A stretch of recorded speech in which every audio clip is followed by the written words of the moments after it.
The reproduction of this content is not allowed without the express written consent of EBH Fitness, LLC.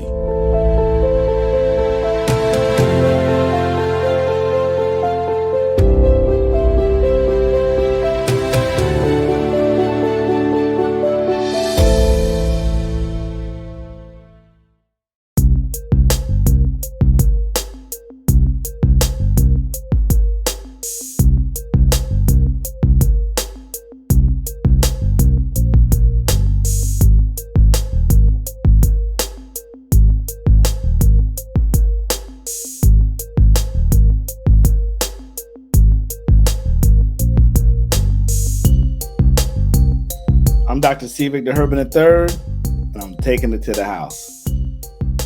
My brother, it's good to see you for another week. I'm Dr. Timothy Hoover, and I'm taking it to the house. Bro, we're going to stop right there just for a moment. I want to talk to you. I want you to talk to me and talk to me. Talk to me. What happened? What did I witness with USC Trojans? What in the hell happened? Help me here with that. USC in the top four in the playoff picture, go in the conference championship against Utah, go up 17-0. I turned away from it because I said, okay, I got basketball. That's my first love. I come back and we're in a dogfight. Caleb Williams is hurt. And then there was no tackling. So please tell me, I'm at a loss for words for USC and what they did on that night, that being Saturday. Was it Saturday? Is that correct? No, Friday, excuse me. So I'm at a loss for words what they did on Friday. So I want you to help me with dissecting what happened in that game. And my question to you, sir, is this a successful season? Yes, no, and why?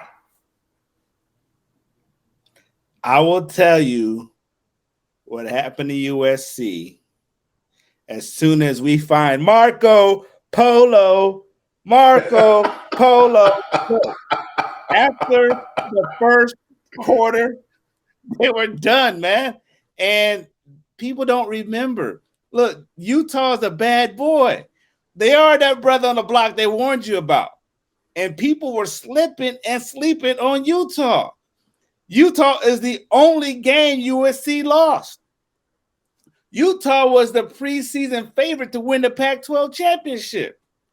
So it's no surprise who Utah was. They're saying, look, we are defending Pac-12 champs. How dare you slight us? They came into the season ranked 7. So they lose to USC. They beat USC, but they lost to Oregon. They lost to UCLA, and they lost to Florida. That's who Utah lost against. Now, Florida turned out to be nobody. UCLA lost 2 games, one to USC, and I forget the other team. I believe it's Tennessee or someone. So, again, Utah been licking their chops. So, in the game they did play against USC, it was a shootout.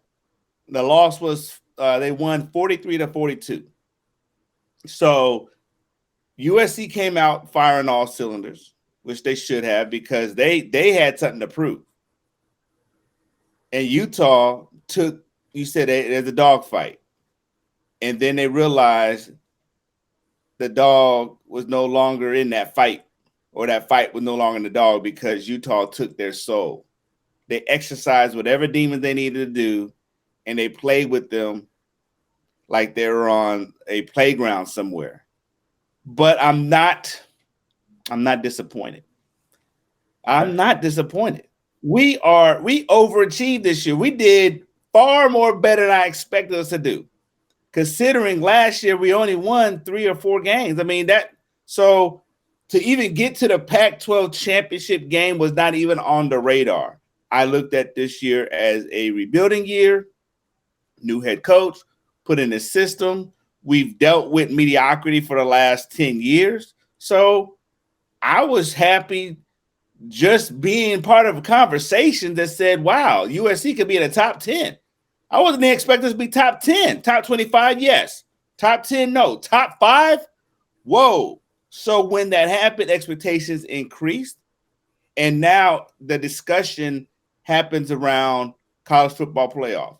And anyone will tell you, I don't want us to make it to the college football playoff. We are not ready. Our defense showed throughout this year. We're not ready to play at that level.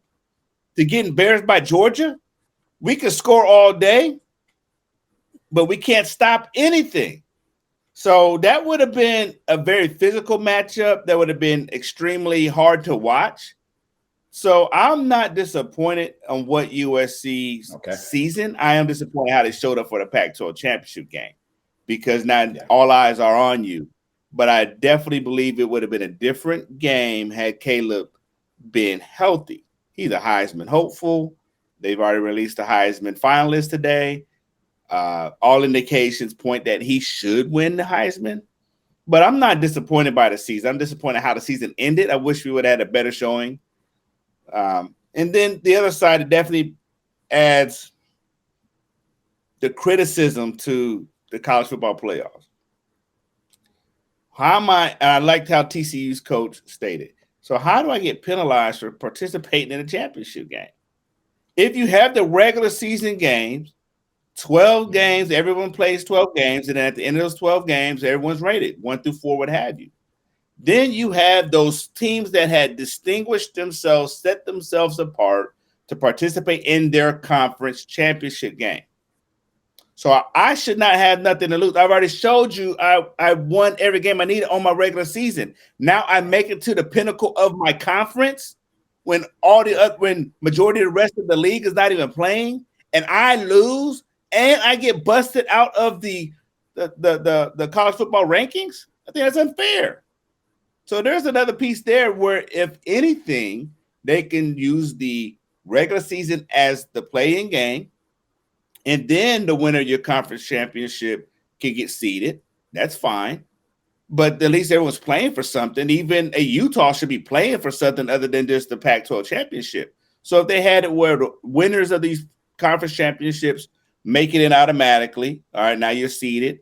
And then the team who may have been the favorite that loses out, they shouldn't just lose. They're going to the Cotton Bowl to play Tulane. How do you go from beating UCLA, beat Notre Dame, going to your Pac-12 championship, you lose the Pac-12 championship, so which means you don't go play at the Rose Bowl. You were number 4 in the nation, and now you're playing in the Cotton Bowl against number 14 Tulane? I had a successful season. Why am I being penalized because I made it to my championship game and I lost? So I think that's where the fallacy is within the college football playoffs and NCAA. I understand they're changing the format 24 and 25 to 12 teams, but for now, you asked the original question, am I disappointed? Not disappointed in the season, disappointed at how the season ended. We overachieved. I'm very happy what we were able to accomplish in 1 year. Yeah. I like you, I feel like we're ahead of expectations. You got a first-year coach with this organization. Then you bring in a quarterback. So first year under this system. So overachievers, yes. Higher than expected, yes. Successful season, yes. But for me as a fan, and like most, once you start gaining success, your expectations start to rise. And so I expected better and more. How do you forget to tackle when it's the most important game today? And you can't look down the road. You got to think about today. Fundamentally, tackling is taught in grade school. And I'm looking at the game. When I finally tune back into the game, I'm seeing the dog fight. And then I don't see the urgency in my defense. You got to stop somebody. You got to act like you want to stop somebody. So getting back to the game, just a terrible showing. And I believe due in part because Caleb was hurt, hamstring or whatever leg ailment he had. He couldn't perform and function. And yet he's out there on one leg and doing his job, but he couldn't tackle. He's the quarterback. Love his moxie. I love him standing up and performing at the highest level at the time that he needed to. Something needs to happen on defense. It's really fundamental.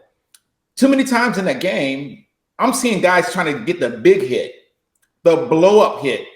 Wrap up, gang tackle. Maybe it's the coaching. Not the head coach, but I'm looking at the defensive coordinator. I'm looking at the defensive coaches. Maybe it's scheme. Oh, it's his first year. Also, as a defensive coordinator, he came over with Lincoln Riley, and I'm hearing he's not that great and he's still learning on the job. Well, that might explain a whole lot, but I need somebody equally, and we talked about this before, as good as Lincoln Riley is on defense. That's what we need, or we need to go to the pro ranks, or we need to break it down fundamentally. So expectations start to rise as you get to the higher level. And so I just want it more. I don't expect my teams to win everything. I do like them to win everything, but somebody has to go home. But give me a better showing. Give me some better competition. That's all I want. And so to go out the way, and you said it already, I'm not trying to belabor the point, but I'm just saddened to say the way they went out didn't look like a top 4 team. So they shouldn't be. They don't even look like a top 10 team, so they shouldn't be. But when you look at the big picture, still a very successful season. And I know a lot of people would like to be where they are. Yes, it's the Cotton Bowl, but still, I'm thinking about next year now. I'm thinking about, okay, transfer portal. He's successful. We got big things coming. So when you think about that, great. Okay, let's go. And I'm going to expect more even next year, but we got to shore up the defense. Let's stay in the college ranks there just for a minute, because we're going to Prime is in the news, man. And I got to get your take and your feelings on him leaving Jackson State, going to Colorado. Who saw this coming? I certainly didn't. And I'm a little disappointed. So let me start off by saying I'm disappointed first and foremost, because I thought he did so much for the HBCU. Name recognition, him being Prime himself. And I get it. It comes down to dollars and it comes down to cents. And who does not want to continue to try to either improve yourself, your brand, and or your team, which I've been told he wants everybody to get paid, to include those that are in his camp. So with him getting to Colorado, people in his camp have the potential to make more as well. So Jackson State, you get shortchanged. I wish Dion had stayed, because I thought he did more for the HBCU just by being there. But golly, man, I didn't see Colorado in his future, and of all places, why Colorado? So I wish he had stayed, but he didn't do this for me. And Prime has his own thing going on. But I'm a fan of Prime, and I hope he can turn it around and bring big things to Colorado. Not only because of name recognition, but because you are Coach Prime and you had a successful run in your years at Jackson State. So I certainly want to get your thoughts on Prime leaving Jackson State, going to Colorado, sir. We knew it would come. I just did not think it would come this soon. I know he's been on staff at Jackson State for 3 seasons. However, I really thought he would work and master plan.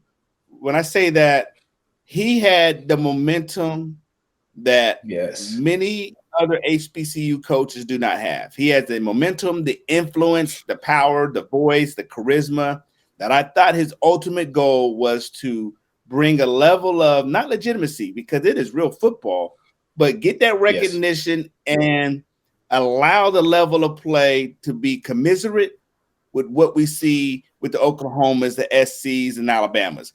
Allow the resources to start flowing to our HBCU programs and draw that attention on what they are, who they are, how impactful these athletes are as well, and then parlay that into something.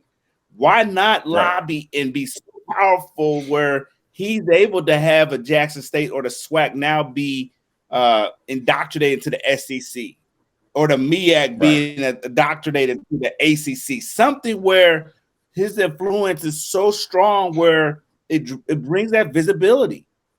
Anyone who's gone to an HBCU or had the opportunity to visit a classic can see that the resources afforded to an HBCU versus a PWI are stark differences.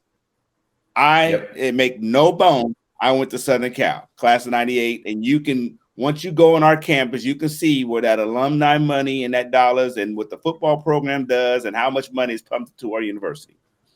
UCLA, Alabama, go.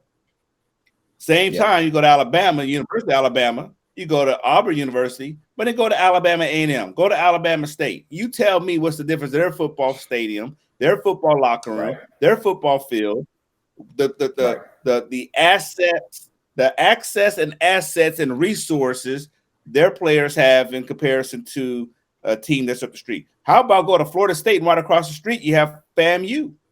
So I would have really enjoyed watching him leverage his pull and his connections and drawing that visibility. And once his mission is complete, hey, my work here is done.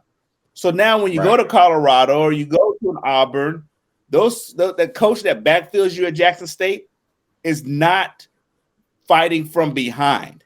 He now has that same access to the transfer portal, same level of influence where students that are blue chippers, your 4-star, 5-star recruits that will now start considering, wow, I think I'll go to North Carolina A&T versus UNC Chapel Hill. Why? Because I know I will get the same opportunity. I know I will get the same visibility, same TV exposure. So for that, I thought he had a bigger plan before he would jump. And then I'm with you. If it don't make dollars, it don't make sense. But I really believe he could have found a better opportunity in Colorado. He's going to the Pac-12. Luckily for him, USC and UCLA are now going to the Big Ten. But he's going to get some monsters in the Pac-12. When is Colorado ever going to be relevant? I will put money on it that his level of influence will not be the same level that it was at Jackson State. His community he built with those students will not be the same. And so it will be interesting as he goes through the now traditional coaching carousel that sees coaches like a Chip Kelly that may start at Oregon, and then he's let go, then he goes to the league, and then he comes back to college. And you got these coaches that start bouncing because he's now really dealing with boosters, with expectations. We hired you from Jackson State with the expectation you would change our program around. I don't think he's ready for that aspect of it, but it'll be interesting, and I'm rooting for him. But I really thought he had a larger plan at play to see, and it will be definitely, now he's in the Big 5 Power Conference. It'll be very interesting to see how impactful he is and how long they'll give him in this new space. I love what you said. It's like mission incomplete at Jackson State. And so that's my takeaway. And that would be the biggest thing. I couldn't have said it better. Well said. Well said. Let's go to the NFL. And man, it's quarterback hospital injury mass unit time. We got Lamar injured, not going to play this upcoming week. We got Jimmy Garoppolo out for the season. We got Baker Mayfield on the waiver wire. We got Russell Wilson not doing what he's supposed to do up in Denver after signing that big contract. So we got injuries. We got failed performances. When you talk about Russell, Tom Brady still has a chance, man, of making the playoffs in his division. So Aaron Rodgers, and we have talked about these things, man, and it's quarterback-led league. Let's keep it real. So let's go there. This past weekend, quarterback injuries. I led with Lamar, Jimmy Garoppolo. What happens to those particular franchises with high expectations coming into this year? I toss it to you, sir. Man, it felt like it is straight the Dr. Vic story today, dealing with SC and now the Ravens. I tell you what, I believe what team's in a better position. The team in better position is probably San Francisco. I said it because their defense is strong. Their defense is strong. You added McCaffrey. You got Ayuk on the offensive side. You got Debo. You just need somebody to manage the game.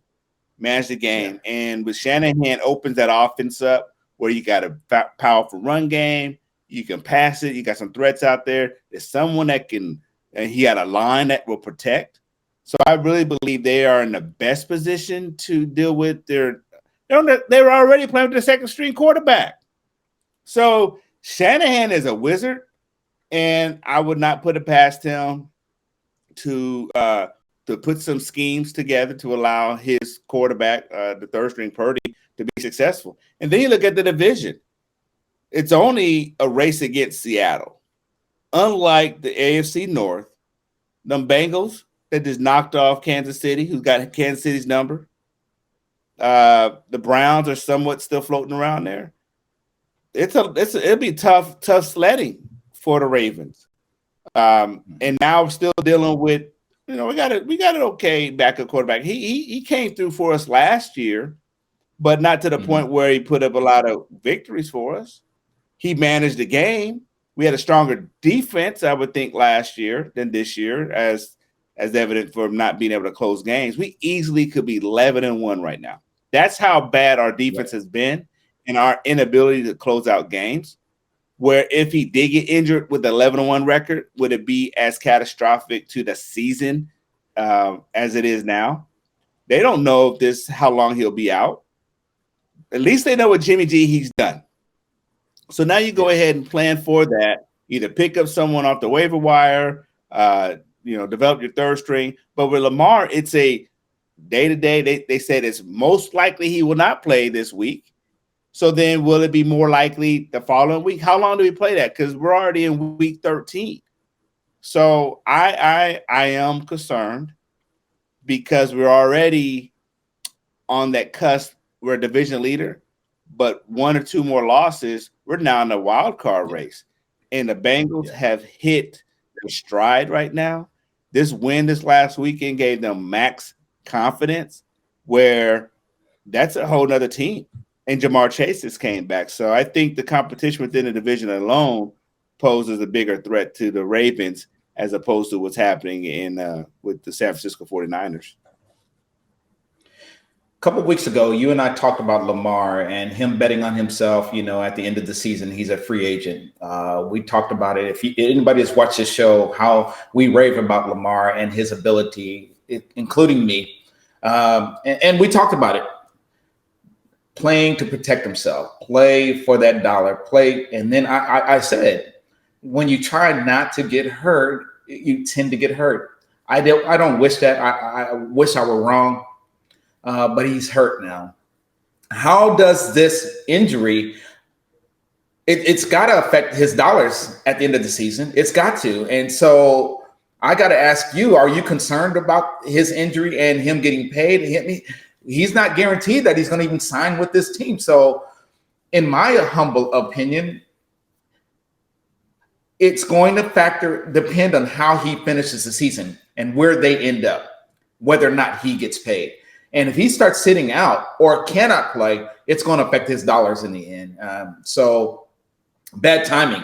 And again, I just had wished the full maximum potential, all the weapons, if he's a Swiss Army knife, use every blade and every utensil on the Swiss Army knife, and he wasn't, and he didn't. And I don't want to wish that he was conservative, and you're telling me possibly he was because he got to protect himself. This all is going against his plan then if that were the case, being injured. Hundley is not Lamar. Hundley, matter of fact, who is, so Lamar is his own video game, but he hasn't played up to Lamar's potential. So I think he's painted himself into a nasty corner because the last thing he wanted was to get injured, and he is now. So being day to day, game to game, week to week, not a good sign because Harbaugh organization, you got to plan, you got to go, you got to move forward with what you have. Well, they didn't have a whole lot. You talked about their defense. They've been giving up the draws late in games. And so being division winners matters. Wild card, you don't want. You want to be on the road, and it's going to be cold, and you want your best players in the best places at the best time. Lamar has to get healthy, and I can see him sitting out because he needs to be 100%, not 80%. He needs to be 100% because he doesn't have all the assets that he needs to really do and be successful when you're talking about Cincinnati Bengals and that's it primarily in their division. So I started without that. I want to go back to the 49ers. You're absolutely right.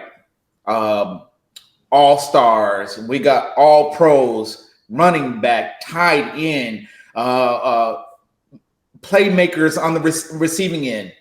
Can you say Trent Dilfer? Can you say Joe Flacco? So I can see similarities to the old Ravens, how they won Super Bowls with not a star, an all-pro quarterback.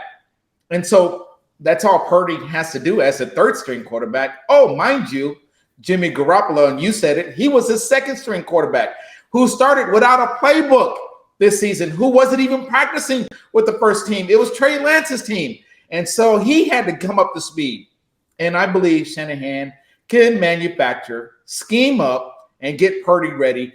He played yesterday, 3/4 of the game? And he looked pretty good considering he didn't have a run with the first team all week. And he came up, showed up, and I felt, and they still won. So they are better equipped. The other point, yes, it's the NFC West, but it's just the NFC in general. There's really no challengers in the NFC. So they can ride Purdy all the way to the championship, possibly to the Super Bowl. And then that's when, playmakers got to make plays. And so I started off this part of the segment talking about Trent Dilfer and Flacco. Well, the defense will have to step up, hopefully give him short fields to manage. I'm talking about Purdy. And their special teams will have to do what they do. Put it in the hands of the playmakers for the 49ers, and they can keep going on with stride. But I think they need somebody. I'm not talking about Baker. I'm not a Baker fan, but somebody to back him up, not just anybody off the street. I toss it back to you, sir. This is where, going back to Lamar piece, what do you do as a team player? So if he doesn't play and they lose, they'll say, wow, he's worth a lot of money. We can't afford not to have him. But do you say, no, I want my team to succeed? Then they'll say, we don't need to pay him that much money because we could win without him. So he really paid himself in a big pickle. The challenge this challenge will only be a challenge the season after next. They'll most likely franchise tag him. So they'll lock him in for this next year. Okay. Now that means in that next year, so that's 2 years he'll be playing for this contract. He's got it's a challenge. And here goes the other thing. And I understand this is why it backfires.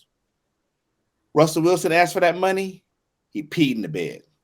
Kyler Murray, not in playoff team.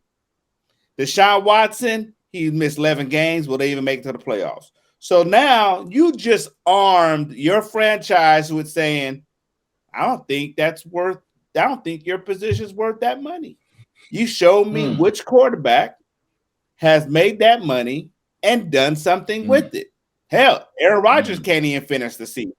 So, yes, I understand you were MVP 3 seasons ago, but what have you done for me lately? Because I'll also say, you may have won the MVP 3 years ago. You still have not won me a playoff game. So you want me to pay you for what? The last 2 seasons, you've missed games due to injury. Prior to that, you hadn't missed any games due to injury. So now you just tip the scales in this negotiation process. You just tip the scales. And so it will be interesting. I will say, as a diehard Raven fan, we cannot afford not to pay the man. We have not had a franchise quarterback. I talked about Steve McNair, but that's towards the tail end of his career. But that's the last big name, well-known quarterback. We actually built our offense around our quarterback this time. our defense is the weakest link right now. And so he definitely has some negotiation opportunities as well, but definitely tip the scales. We can't afford not to pay him. He cannot afford, and he can go to any of the other teams in the league. He can do it. But now he's asking them to change their format around him. Their schemes, yes. The Ravens went from a Flacco, which was a pass-first quarterback, pocket passer, changed the whole culture, the whole offense around him. So they're both in bed together where he can't expect the team at 5 years in to change their whole offensive structure to support him, nor can you expect the Ravens, to now get a new quarterback, get rid of Roman. I mean, it'd be a whole lot. So it'll be interesting. But hey, stranger things have happened when it comes down to negotiations and money. The team wants to save money. Lamar wants to make money. What are they going to do? Yeah. Hey, it's exciting time now, man, because it's just around the corner. Well, you know about fantasy. So fantasy playoffs have started, which almost correlate to the professionals are positioning themselves right now. You want to rest, you can't rest, can't afford to rest. Some are hurt. Everybody's hurt. And so who's in, who's out? And so exciting time coming around the corner for the NFL. Matter of fact, we got Saturday games getting ready to come up. So everything's about to ramp up, brother. And it's on and popping. You mentioned Cincinnati earlier. What they did against the Kansas City Chiefs yesterday was acting like big brother against little brother yesterday. No, let me change that. Little brother finally beat up on big brother 3 times in a row. So he ain't such a little brother no more. Maybe big brother need to leave him alone.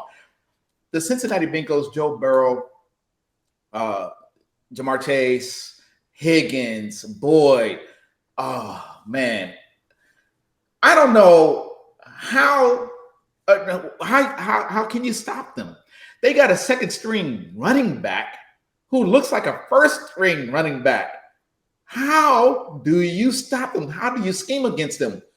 And speaking of that game yesterday against the Chiefs really don't have a defense. They really don't have a defense. That's how bad Patrick Mahomes is. He overcomes the defense. They just outscore everybody.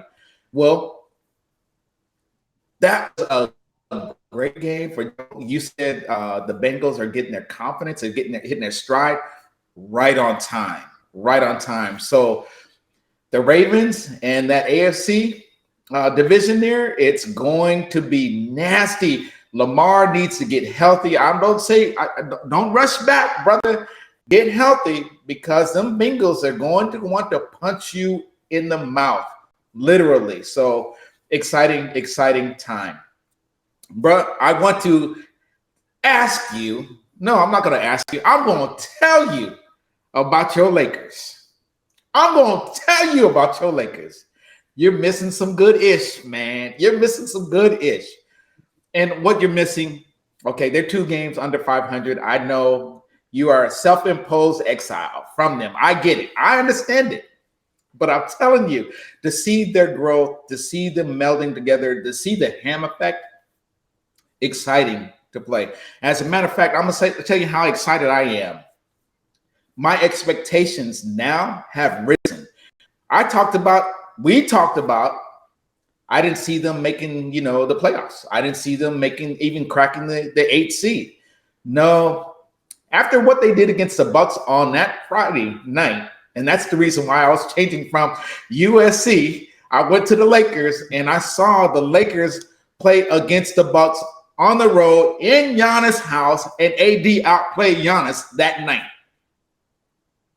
So the Lakers are feeding everything through AD like they should. LeBron on most nights is not the best player on the team. AD is. AD right now is in the MVP conversation. He's not playing. He doesn't have the body of work that Tatum has, and Tatum would be my MVP choice, but it's like 1A and 1B. Last night in particular, AD just put a simple 55 points on your Washington Wizards. and he's just blowing up like that. Double digits boards, 15, 17, it doesn't matter what night, and he's blocking shots. So he is performing. Everything's going through him. He's accepted that role. And talk about role playing, Russell Westbrook coming off the bench. He's the Energizer Bunny. All that energy he had with the Wizards and with OKC, and even with Houston, I think for a minute, I believe it was with Houston. Seems like he was with Houston, but I don't know. But the energy that he had before, he's bringing that, but off the bench. So he's a pace setter. He's a game changer just with energy alone, and he's great, and he's needed for that second unit. So I got to tell you these things because I know you're missing out. You're not going to sacrifice your Eastern Standard Time zone sleep. You're not going to be sleep deprived on that side, on that East Coast. I get it. So I got to be the one to fill you in. You got 2 more games left, and then we can talk about it back and forth and tell me what you see. But for right now, you're getting it from me firsthand. They're playing very well, brother. And Ham has got them playing very well and sacrificing themselves for the better of the team. I appreciate hearing that. You get me charged up. I actually peeped the standings, got a little excited that I'm gonna put it down. I'm not gonna do it. They're not gonna suck me in. I've been reading the clippings. I saw some of the the highlights. He's looking great. I'm like, as soon as I tune in, something's gonna happen. So it was. You know what? I'm gonna tell you this. I'm gonna tell you this. Don't watch, because you might be the problem. Don't watch. You might jinx it, so don't watch. I ain't gonna watch nothing. Look, they get through this East Coast road trip, come back with that. I know they play the Raptors and then the 76ers. They make it out this guy, come back, man. Look, it sounds exciting. It sounds exciting. I am getting there, but I also said over 500 or by Christmas. Hey, they may have both. I may have me a great Christmas present being able to watch like my Lakers play, but I did not want to watch that. You already know. Yes, you heard me adamant about it, and I don't want them to suck me in. But I'm excited to hear about this. It sounds like they're starting to click. I want in Ham we trust. I want to get there. I want Anthony. I want the team to be healthy. I believe these 3 gentlemen can do it. Look, okay, confession time. Confession time.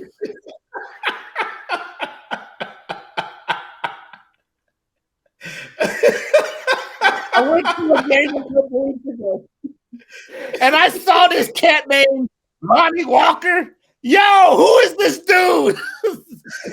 When they came to San Antonio, I was there for Thanksgiving. Great seats. Took my nephews, man. That's the first time they went to an NBA game. They got to see AD, LeBron, Russ, and this cat Walker the fourth.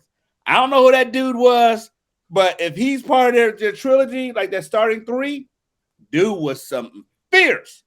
So I have Pete because I went in person and it was Central Standard Time Zone. And had I been back here early enough, trust and believe I would have been downtown at the Capital One Arena. I would have watched them guys live yesterday. But I have peeped the roster. I am quite intrigued. Again, this Lonnie Walker dude that looks something special. Just seeing how they're working together. Stay healthy. That's all we need. But understanding what they did against the Bucks last weekend, that actually made me sleep a little better, considering what the USC Trojans did. So I understand that part. And then I happened to watch the Hulu TV special series on the Lakers. So getting caught in the nostalgia, you got to watch this one. This is the real one. Anytime they're interviewing the Bus family. So watching that ends, the series ends with the current day Lakers right after they won the championship.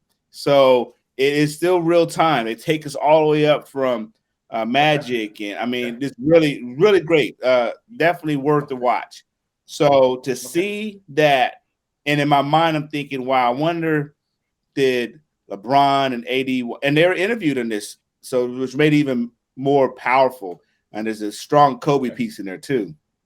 So, do they understand? And part of me wants me to believe that AD has accepted his role as a Laker, understands how meaningful that is. He could be more of a Laker than LeBron will be because he has more time left in his career. And if he can do what he needs to do, they get that second championship. I'm not getting too excited, but get that second championship. LeBron will, retire into the sunset. The plan has always been that it would be the keys would be the AD.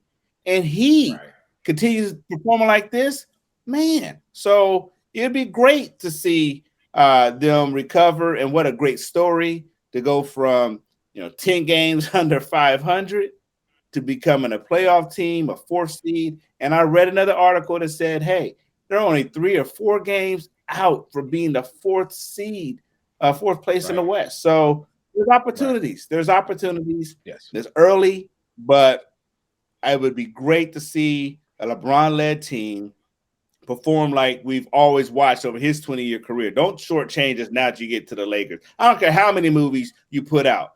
You need to be putting out triple doubles and everything else like you were doing when you were in Miami and Cleveland. Don't shortchange us at the tail end of your career. Got it. Well said. Thank you. I'm trying to reel you in, and at the same time, I said maybe you're the problem. So you stay right there on the sideline. Let me update you as needed, brother. We're at the end of the show, man. We're at the end of the show. I've had fun. I've had a great time. My last take is it's flu season, guys, and flu has risen. It's at an all-time high. It's affecting just about everyone, but especially our elderly and those who have comorbidities. So please, the same things that we were doing with social distancing, wearing masks.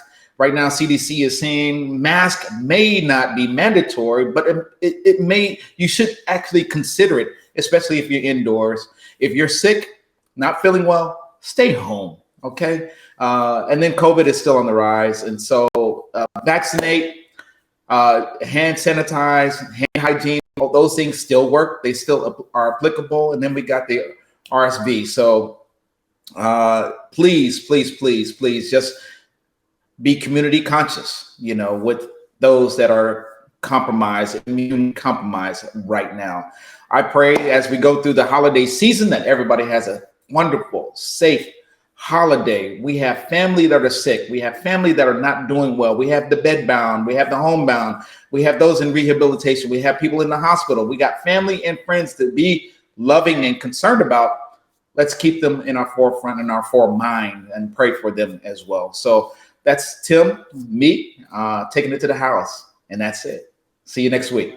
Thanks, I concur. Everyone, take care and be safe and exercise great personal hygiene. It's going to get cold and people are going to get those sniffles. But on that note, there were some sniffles happening in North Carolina this last week. Yes, my daughter and her team, I give props to Lady Simone Herbin. Her and her team, 9th grade team out of Virginia, went down North Carolina in a college soccer showcase, a college ID camp, and they whipped booty. That's right, sniffles. They burst people out of Georgia, out of New Jersey, Florida, and my girls handled it. They walked away with a 2-0-1 record. That's right, 2 wins, 1 tie. And so I'm so proud of them and that team. They handled their business. My daughter plays defense. She has fell in love with that position as a number 3. I'm still learning the terms. She's a number 3, but she's a shutdown corner. I mean, it was awesome. Knows how to put body, and no one scored on her side. No one scored on her side. She shut it down. So I'm so proud of her. And I also want to give props to my nephew, Lucky, a.k.a. Mikey, a.k.a. real name, Michael Miyabaka Myers Jr., who will be tomorrow a freshman playing in the indoor track season, running a 55 and a 300 meters. He's going to do his thing. And so I'm so excited to watch these young athletes, scholar athletes, both of which got over 3.8 GPA, handling it. Okay, so I'm excited. Proud uncle here, proud father.